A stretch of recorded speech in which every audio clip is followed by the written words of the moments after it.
There we go. Let's turn the volume down on this one. And there we go. So now you can see the sequence. If I start it over, you can see that it's going one to the next to the next. And that's exactly what it needs to do. So I've actually got the sequence set up on this page too, but I wanted to show you how to do the studio through Canvas. So this is how you're going to do a screenshot like that. What you want to do is head over here to Studio. It's this little octopus looking icon off to the side here. And every student has access to Studio. If you don't have a video or something on or a camera on your computer, I know that you have one on your laptop, but you won't need to use that camera unless you're creating a video of yourself. Most everything should be embedded that you've recorded right up here. So yeah, this is how you're going to do it. You come to the screen. If you've never used this before, you're not going to see any videos here, but you will see these up on top. Now, if you've made a video recording previously, you can come up here to add, and you can either add from YouTube or you can drag and drop your media right here, and it'll upload directly to Canvas. And from there, you can just submit the assignments. This is really nice and easy. It's cut and dry. It's a very nice way of doing things.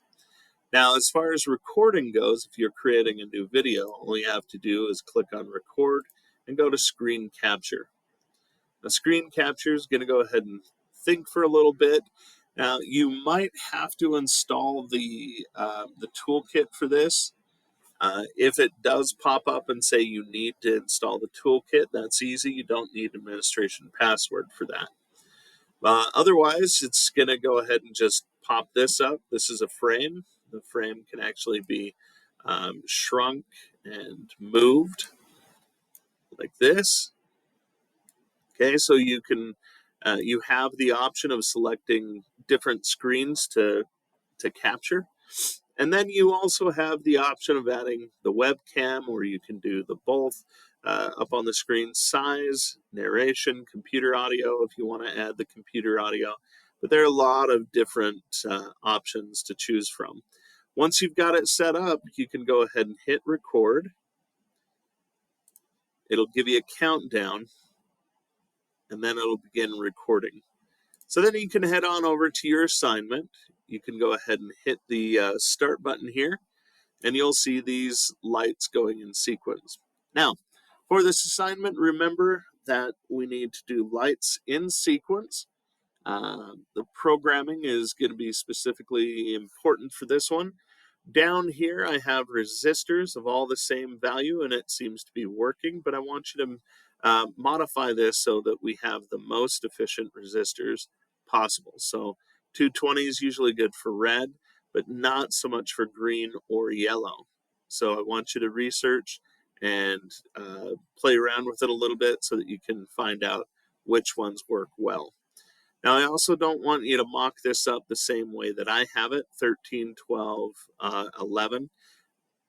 Pick and choose. Design this for yourself. You have any of these pins to choose from. Normally, a 13 is not the best one to use because it's also sharing the LED that's embedded in the chip itself. So you'll notice that whenever that red light comes on right up here, which is programmed into channel 13, this light's also going to come on. Okay, and that's it. Once you've captured what you need to capture, go ahead and hit pause and then hit done on the recording. And this is going to give you the option. So we'll have this type of option over here, and you can entitle it just about whatever you want. You can also edit it down so that you can start it at certain times or you can end it at other times. So let's say you didn't want to capture the screen up here. You can actually start from a specific place, and you can end from a very specific place. Once you're finished with that, go ahead and type in the title, the description, and then click upload. and it'll go ahead and upload it for you. Now, you can also edit the recording. You can take the audio away. You can redo the recording, or you can just cancel it, and that'll remove it from your library. But once you've hit OK, you've titled it and added the description and everything, it will go ahead and show up in your studio as a video. Okay, and that's about it. If you have any questions, please let me know by sending me an email to dacolford@dsdmail.net. Good luck.